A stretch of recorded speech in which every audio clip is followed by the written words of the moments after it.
Hello. Well, this should be quite a short one. I always say that and then I go on for 2 hours, but this one should be a short one. So I'm going to be talking a little bit about cults of personality and the mini city states which are already starting to form. And the good news, of course, is that the book's editing is really almost completely finished now. It's just sort of a once-over quick look. The cover's been done. So with any luck, in the next week or two at the most, the new book will be out, which is going to be a definite orbital bombardment on the Novus Ordo Church. Right. Cults of personality. It's important to avoid these.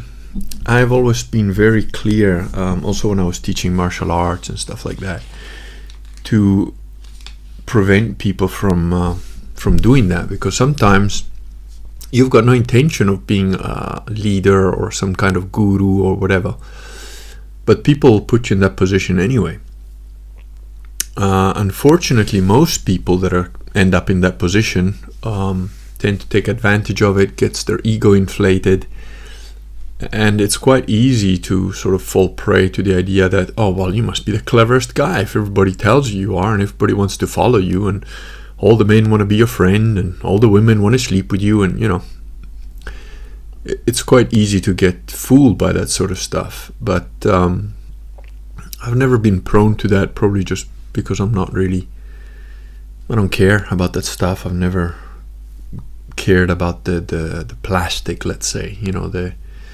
I remember when I first wrote The Face on Mars, I had that experience. I was 26 years old and I was doing book signings and stuff. And I get total strangers, including some pretty women, coming up, and it was patently obvious they were just offering themselves up because they thought I was some famous author now. And it's like, it was quite sad, really. And there's a lot of that sort of thing happening, especially at times that are uncertain, like now, and people are looking for somebody to follow and so on. That's interesting. A screensaver just came up here with a huge castle. That's pretty cool. Now, the cool thing that's happening is that, and I've talked about this before, and Rodney Stark mentions it in his books, about how the change from a secularized society or whatever to a hardcore Catholic city-state is going to happen a lot faster than you think when it's friends and family that are being influenced. That's how it happens. Friends and family get converted, and then they start to convert their friends and their family, and before you know it, you've got a little community of hardcore Catholics. And slowly that's already happening. I mean, since I wrote Believe, which is about a year ago now, I'm not sure exactly when it came out, I need to check, but I think it's about a year. So Believe has been out about a year. And I've had plenty of email from that little book, considering I've done zero marketing. I haven't advertised it other than, talk a few times here. I don't even think I did a blog post on it. But a lot of people have converted or are getting Catholic curious, let's call it. A lot of people have gone back to Catholicism when they were nominal Catholics, and now they realized what happened. And they're like, oh, okay, I'm going to look for proper Catholics now. And after this next book comes out, especially if it manages to spread quite a bit, there's going to be it's going to be tough to respond to that book, because I basically address all the points about the Novus Ordo, the fake clerics. I take no prisoners. It's written in the same style as Believe, but it's a lot more detailed, a lot more technical in some parts. I go through every single one of the 16 documents of Vatican II, and I point out the heresy in every single one, with the exception of Inter Mirifica, which doesn't technically have any heresy, but in context, when you look at what it's saying and what it's doing, it's definitely a nefarious document. And I've been, fair. I've only picked the most obvious heresy in each of the documents. So that proves that point. And then I've gone through all the various objections that people have had to sedepravationism from every angle. And you'll see that the objections there's like a dozen type of objections maybe. And once you recognize that those are the only objections, then everything else is basically one of those dozen or so things presented in a slightly different way, or mixed with one of the others, or with a few of them. And it really was quite interesting to write this book, because it forced me, while I am, generally speaking, pretty clear thinking kind of guy, it forced me to be even more specific, even more clear thinking in the approach to the deceptions that are thrown at you.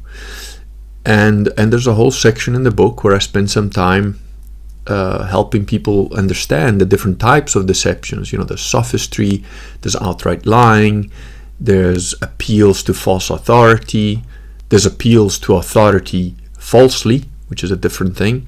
There's appeals to charity and humility and that sort of thing. And they're all fake, And then what happened on Social Galactic, there was, I think Space Bunny put something today about, oh, well, I don't know that it was inevitable that you have to pick a side, but there's going to be hard lines, whether you like it or not. And that's absolutely true. I think there were always hard lines. The difference is what happened is that, with good men, let's say, have allowed themselves over periods of a few generations to become weak and converged and basically ineffective. And that was done by leverage being applied to their good virtues, to the virtue of courage or sympathy or charity and honor and fair play and that sort of thing were used against such men to encroach more and more and more on what was true and good and beautiful and corrupt it, starting with children and women and eventually moving on to the metrosexuals and the so-called men. And it's high time that men reclaimed their territory as men and banded together and threw all these imposters out. Keep them away from your family, keep them away from your community, keep them away from your work, keep them away from everything.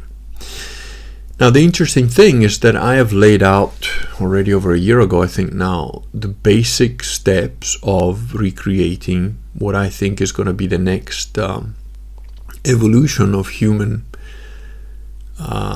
social sort of situation, which is going to be going back to city-states, because I do think everything is slowly disintegrating. Certainly you can see that in the States, and you can see like superpowers like China trying to take advantage of it and being quite successful at it. Insular countries like Russia will do better, but in many places, especially in Europe and in America, what we could consider the traditional West, there's going to be a disintegration. And ultimately, people are going to band together in the geographical locations they are. But I've already noticed the embryonic beginnings of Catholic communities forming together. I know of at least 3. 2 here in the UK and 1 in the United States. Somewhere in Pennsylvania, there are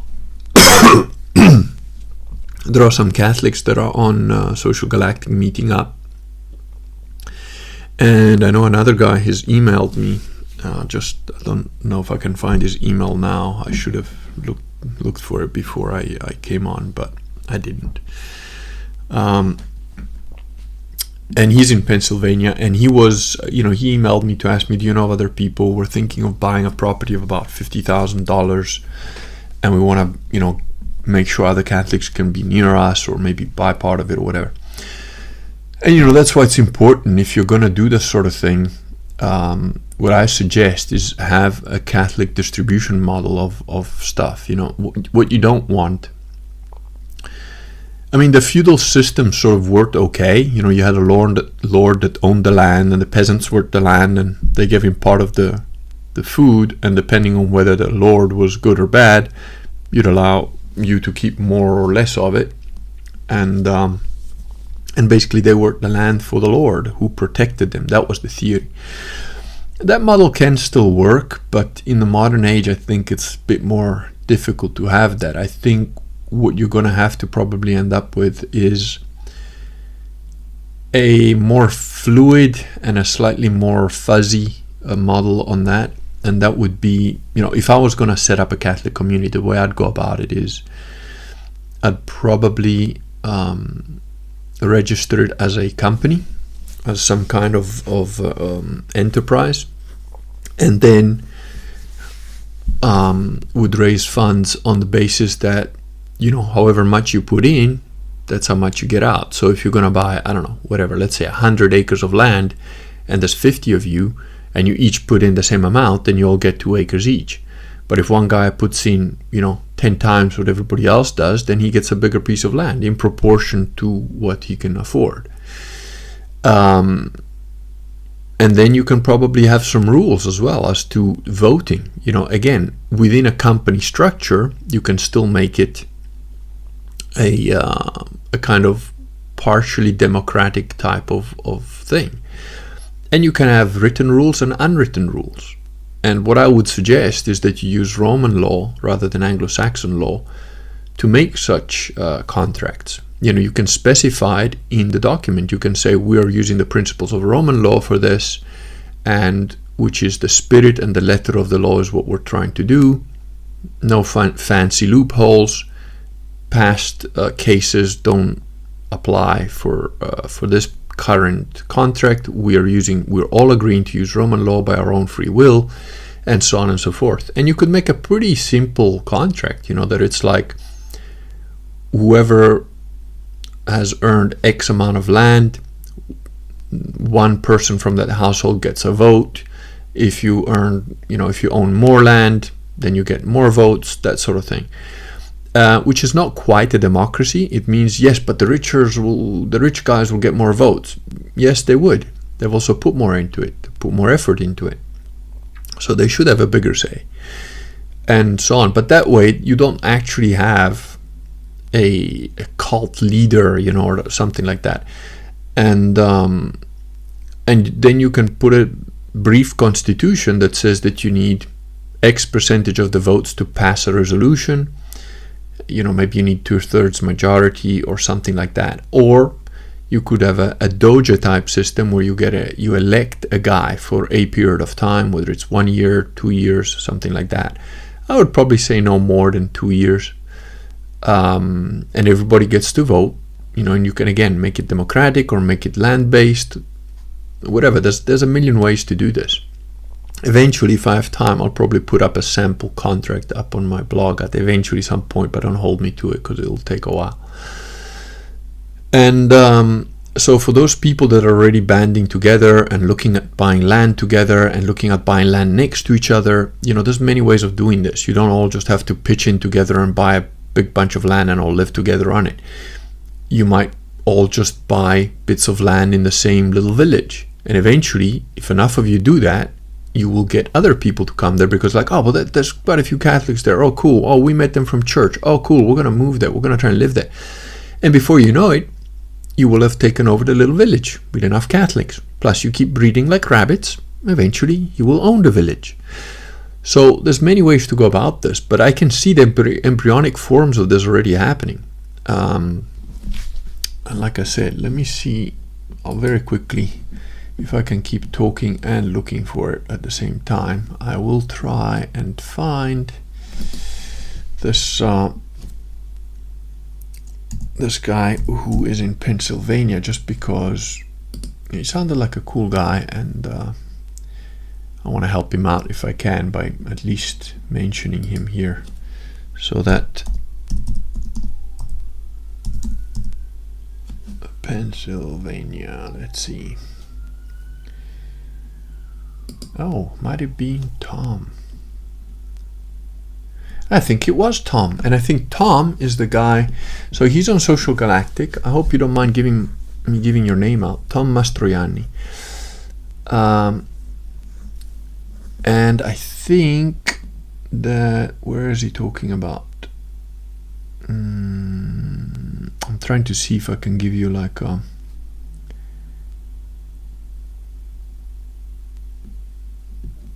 let's see, where is he? Family situation. Okay, so he is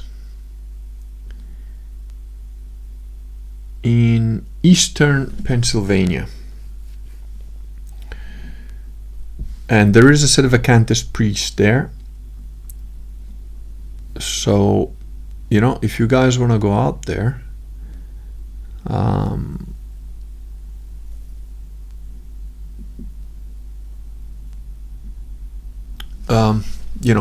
get in touch with him on Social Galactic or whatever. He's already had somebody visit who spoke very highly of him and mentioned this on Social Galactic. So there's like a little community already sort of forming there. I believe the guy's already got a homestead there. He's already got some land. And this other guy that went to meet up with him was considering moving there. So it's happening already. And you think, oh, well, that's just two guys. No, it's two families. And two families will invariably bring more people because, it's not just one little guy and his wife and his kid or whatever. It's wife and kids and relatives of these people are going to start saying, hey, wow, how's he living over there? Oh, it's pretty cool. That's happening here in the UK as well. There's at least two other groups that I'm aware of here that are starting to do that. And people that I know that are, talking with them or whatever, and they're thinking of doing something similar as well. So it's very interesting times, and I would strongly suggest, especially if you're Catholic, to get in touch with other Catholics, speak with other priests. Get on that list of ecclesialuxvera.org that shows you where all the or where a lot of the actual still Catholic churches and priests are. Get in touch with your nearest one, even if it's not in your country, right? Like you might not have a priest in your country that you can get a hold of. But these guys all know each other. So if you call a priest as close to you as possible, he might tell you, oh, look, there's another guy over there who does a mass on these particular days, and he might not be on that list, So that's the way to do it. And remember, we're not given to a spirit of fear. So do never despair, never despair. We're actually in a target-rich environment behind enemy lines, and we've got everything we need to reclaim the church and Catholicism. So that's basically my message. And don't get stuck behind one guy. The thing is, when you're trying to follow leaders and stuff, the thing is, be that guy. You be the leader. You be the guy that other people say, hey, I want to live like he does. I want to do what he's doing. That's how you create a community, And again, even like when I was teaching martial arts or whatever, and people would come and they would want to make me a guru. They offered me money. They offered me all sorts of things. And I was like, dude, nah, I'm just teaching martial arts. You want to learn, come train and just pay your fees and that's it. That's all you got to do. You don't have to kiss my ass. You don't have to be my buddy, Just come train. And this is the same thing, you move into the same area, you've got Catholic neighbors, your kids can play together, and that's one of the most awesome things. When you see a bunch of, like not too long ago, we went to meet up with a couple of other Catholic families, and the kids, they're all, all these people had all been self-isolating and everything for a long time. So we knew everybody was fine, and you should just see how the kids play together. It's awesome. And it's a real good sense of community. And I'm a misanthropic fucker. I don't even like human beings very much. But with these guys, their families and their kids are awesome. And it's and you see how happy the kids are, and they make little friends, and they do stuff together, and they get into trouble together, and they like kids do, And it reminded me of how I grew up, which was a pretty rural area in Italy with my cousins and stuff, and we'd go on weird adventures every day, like stuff that, if I think about it now, I'm thinking, what the hell were our parents and relatives thinking? I mean, they had no idea where we were most of the day. We were out in the forest and picking random berries and getting caught in nettles and chased by animals. It was just weird. But that's what life should be like, So that would be my advice to you. And you don't want to you want to be your own person. You want to be your own family. You've got your own boundaries, your own things, but you want to be in a community that's surrounded by people that more or less think the same as you and at least have the same belief system. That's very important. And it's not a small thing. You think, oh, well, it's a small thing. That guy, he's a good guy. He's not Catholic, but he's a good guy. Yeah, look, I'm not saying no to that, but just remember, it's a different thing if you're all proper Catholics that believe in non-unacum Mass, that take the sacraments together, that have a proper priest. It's a very different situation, and very quickly that can become a very self-protecting community. So I would advise everybody strongly to go for that. I think it's a great idea. I can see already it's bearing fruits, even in these very embryonic stages. It's already bearing fruits, and it's a great way of doing it. So I hope there's a massive immigration to Pennsylvania, and I hope that I know that Immortal Bear, he's helping people around his area, and he was Indiana when I came to the States. He lives not too far from there. So, guys, get in touch with each other. Get on Social Galactic if you're not. I'm not sure what the whole process is. I think if you're a member of the unauthorized TV, you can just ask and you get in, or maybe it's automatic, or ping Vox an email. I'm not sure exactly how it works. That's his stuff.